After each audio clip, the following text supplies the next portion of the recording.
meron tayong Toyota Big Body. Ayan, so Toyota 2A engine.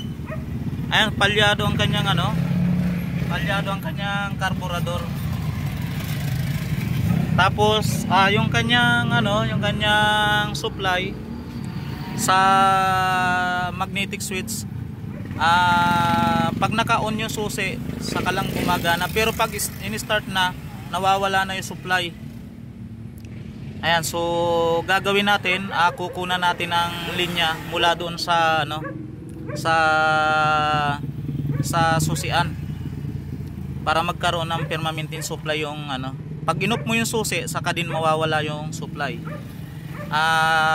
Gagawin natin itong kanyang magnetic switch para mapaganda yung andar. Pwede rin natin i-start ngayon para makita nyo kung ano yung andar nung hindi gumagana ang magnetic switch, at kung paano rin paganahin natin yung magnetic switch. Ayan, so tatry natin paandarin. Bas paandar nga po ng ng paandar.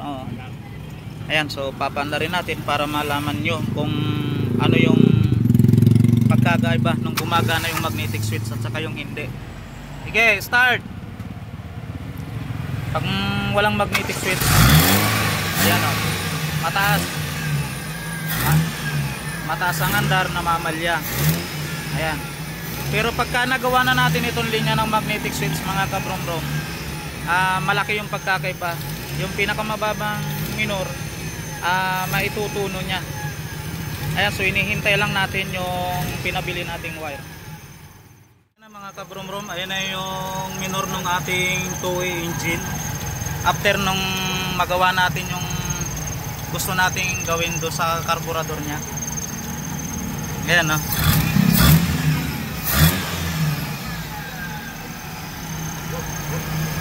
Ayan, so napakasimple lang mga kabrom-brom, no, para patinuin yung isang 2A engine. Toyota Big Body. Ayan, so shout out sa may mga Toyota Big Body dyan.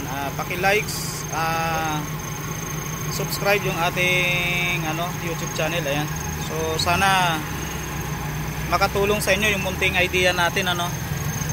Ayan, so naglinya tayo ng panibago mula doon sa sa AC nung susian papunta rito sa sa kanyang magnetic switch. Ayan yung magnetic switch. Ayan, so babalutan na lang natin to ng electrical tape. Ayan, napaka simple lang. Ayan, so maraming salamat.